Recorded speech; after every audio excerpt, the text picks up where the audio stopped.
2025 was the year of the Spinosaurus. There was a lot of Spinosaurus content this year, and I was so incredibly happy about that. It was a good year to be a Spinosaurus fan, but it wasn't the only animal that I'd say had a good year in terms of the media. Another one was Utahraptor. I would say that it was also kind of the year of the Utahraptor. There was a decent amount of Utahraptor portrayals that definitely deserve some recognition. So what I want to do today is kind of talk about some of those portrayals right here, at least some of my favorite portrayals that we got over the course of the year, and kind of see how good they are. Ultimately, I want to see if this was a successful year of the Utahraptor.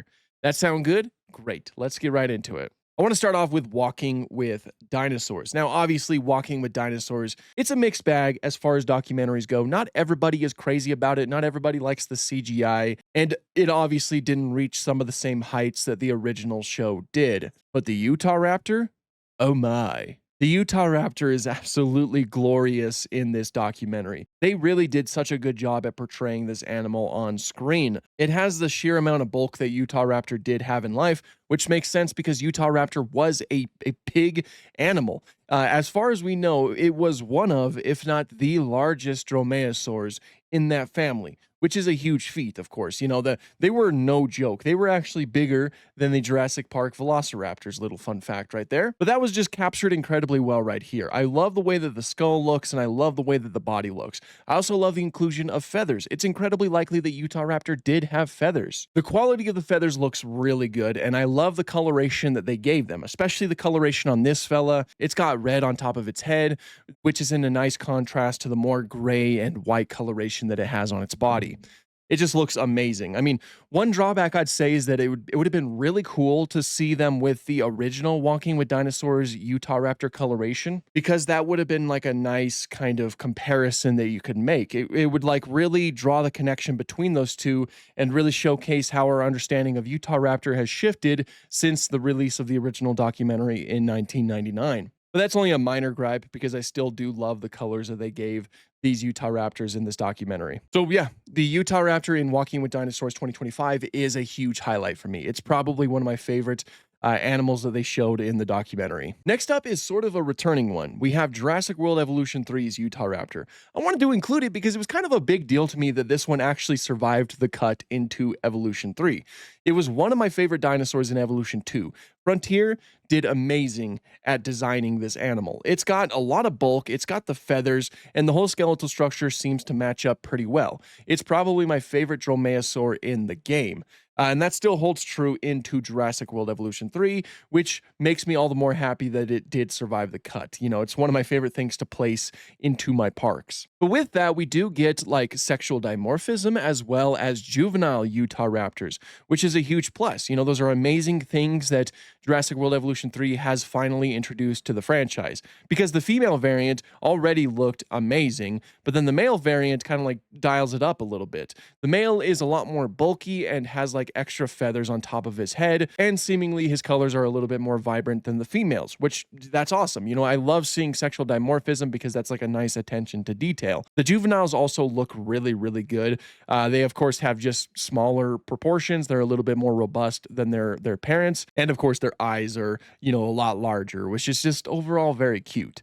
So the Utahraptors in Jurassic World Evolution 3 are amazing. They are fantastic portrayals of Utahraptor, and they're still one of my favorite dinosaurs in the game. The next two I want to talk about are actually figures. There was two figures that were released this year that I think are so cool. One I think is better than the other, but one is kind of like a collector. Anyway, let's talk about them. First of all, we have the Jurassic World like Mattel Utahraptor. I do like this thing. I think that it's one of my favorite like Mattel figures because first of all, it has feathers, which is a huge plus if you ask me. And second of all, the whole skeletal structure seems to match up pretty well. Maybe the snout is a little bit too thin, but it does have lips, which is always a plus to me. And it does have a lot of bulk, which is very true for Utahraptor. Like I said before, Utahraptor was a very bulky animal. I do have a couple gripes though. First of all, the feather coverage on the arms kind of bug me because they're really just on the wrist. They stop right before they get to the hand. It's likely that the feather coverage on Utahraptor's arms would have covered basically the whole hand. Like you would only see one claw in life. So that's a little bit inaccurate. I mean, maybe it has a parasite. Maybe this Utahraptor has a parasite and it lost a lot of its feathers on its hand. Maybe you can add a little bit of lore to it. Also, I'm not a huge fan of the colors. Orange and brown is certainly an interesting choice. I just think that the coloration could be a lot better. But again, those are only some minor gripes in the grand scheme of things. I still think this is like a really cool, mostly just toy, because like this one is a lot more suited for play. But it's cool to have it on display as well. In terms of like Jurassic World figures, like the Mattel figures, this one is probably again one of my favorites. But it doesn't hold a candle to the other figure that's more so meant for collecting. That is the Cyberzoic Utahraptor. This is basically a variant of the Beast of the Mesozoic Utahraptor that they had already released, but I really, really like this one. I love the coloration. It's got like some blacks with some whites. I don't know if I'm looking too deep into this, but it kind of looks like the colors might be a reference to the original Walking with Dinosaurs, at least on the face. Like it's got spotted, like some dots on the face, which is kind of similar to the original Walking with Dinosaurs. But this one does have the bulk that you would expect from a Utahraptor, and I love the feather coverage as well. The feathers do completely cover the hand, basically. You only ever see one finger kind of poking out, and the skull just looks really, really cool too. This is probably one of my favorite figures that I've gotten from them so far, and a lot of that might be because I've just been really liking Utahraptor recently. It's kind of climbed the ladder in terms of my favorite dinosaurs. It's a very cool dinosaur. I placed this figure right next to my Utahraptor foot, my life-sized replica of a Utahraptor foot, and it just looks so cool right next to it. Oh yeah, and for those of you who don't know, I do have a life-sized replica of a Utahraptor foot. One of my prized possessions. I love that thing. So that is another amazing Utahraptor portrayal. And finally, last but certainly not least, Primitive War had finally released in theaters this year, limited theaters, of course, and with it, the main antagonists were basically Utahraptors, and they were so good in this.